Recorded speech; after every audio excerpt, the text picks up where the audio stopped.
നീ ആ ചന്ദ്രനെ കണ്ടോ? കണ്ടു. ആ ചന്ദ്രനാണ് ഞാൻ. അതെ. അതിന് ചുറ്റും കുറച്ച് മേഘങ്ങൾ ഉണ്ടാവും. ആ മേഘത്തിൽ ഒരു മേഘമാണ് നീ. അപ്പൊ ബാക്കി മേഘങ്ങളോ? അല്ല, അങ്ങനെയാന്ന് പൊതുവെ ആൾക്കാർ വിചാരിക്കുക. പക്ഷെ ആ മേഘമല്ല നീ. നീ ഏതാ ആൾക്കാരെ വിചാരിക്കുന്ന അല്ല. അങ്ങനെ? ഞാൻ അത് റൊമാൻറ്റിക് ശരിയല്ലേട്ടോ, അടിക്കുന്നതിന്റെ അത് ഇടക്ക് നീ ശരിയല്ല, ലോജിക്ക് അത് ശരിയല്ല. കൊണ്ടുവരല്ലേ. റൊമാൻറ്റിക് പിന്നെ അടിക്കുന്നതിന്റെ ഇടക്ക് ലോജിക് ലോജിക്ക് കൊണ്ടുവരല്ലേ. ഒരു മിനിറ്റ് ഞാൻ എന്ത് പറയട്ടെ. റൊമാൻറ്റിക്? മറ്റേ കുക്ക് സാൻ പറഞ്ഞതാണോ? അതാണോ നിനക്ക് റൊമാൻറ്റിക്? ഏ ആ, അത് പൊളിഞ്ഞ്. അല്ല, ഞാനൊരു എന്റേതായ ഒരു ഡയലോഗ് ഞാൻ പറയാം. പറ. നീ ഈ കേക്കട്ടെ. സ്റ്റാർസിനെല്ലാം കണ്ടോ? ഈ നക്ഷത്രങ്ങളെ കണ്ടോ? ഞാൻ തന്നെ ഒരു വലിയ താരല്ലേ. ഓ, അത് ശരിയാണല്ലോ. നീ ഈ ആ നക്ഷത്രങ്ങളെ കണ്ടോ? ഈ താരങ്ങളെ കണ്ടോ നീ? ആ താരങ്ങളെക്കാളും വലിയ താരം ഞാനാണ്. അത് കണ്ടു ഞാൻ. ഞാൻ ഓക്കെ, എന്തൊക്കെ കണ്ടു ഒരു കണ്ടു റൊമാൻറ്റിക് സാധനം ഞാൻ പറയട്ടെ. കണ്ടു. ഞാനത് പറയാൻ വരുമ്പോ നീ ഒരു ശരി ശരി, മിനിറ്റ്. കണ്ടു കണ്ടു സൈഫറെ കണ്ടു പറയടാ. കണ്ടു. ഹലോ. ആ, എടാ, ഇവിടെ തിരക്കാണോ? ഞാനിവിടെ ഏതോ ഒരു സ്ഥലത്തുണ്ട്. ഞാൻ ഇപ്പം വരാം, ഒരു മിനിറ്റ്.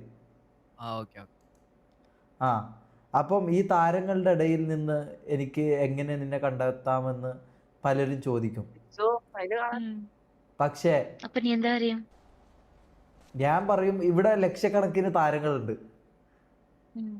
പക്ഷെ എനിക്ക് ആ താരങ്ങളെ ഒന്നല്ല ഇഷ്ടം.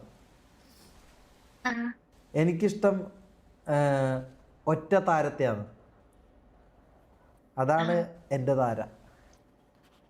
അത് ഞാനല്ലേ? ആ, അതെ. ഓ, എന്റെ ഷമീക്ക.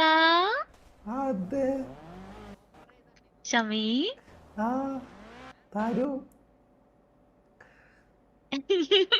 എനിക്ക് വേറെ ഒരു കാര്യം. താര, ഞാൻ ഇത് ചൊല്ലിയാവണം. ചൊല്ലു. ഞാൻ നിറയെ പൊമ്പിള്ളറെ കണ്ടിருக்கு പാത്തിருக்கு പിടിച്ച് അല്ല, കണ്ടിருக்கு പാത്തിருக்கு. ആണാ അവങ്ങളോടൊന്നും തോന്നാത്ത ഒരുമാതിരി എന്നാ ഇഷ്ക് എന്നാ ഇഷ്ക് சொல்லுவே. ലബ് ലബ്. ലബ്ബല്ലേ, ഒരു ഒരു ജാതി. എന്താ പറയാ, നമുക്കൊരു പൂർണ്ണ ജന്മത്തിൽ കണ്ട ഒരു ഫീലിങ്സും ഇതൊക്കെ എനിക്ക് നിന്നോട് തോന്നി. അപ്പം ഞാനിത് ചൊല്ലിയേ ചാവണം. I love you Thara.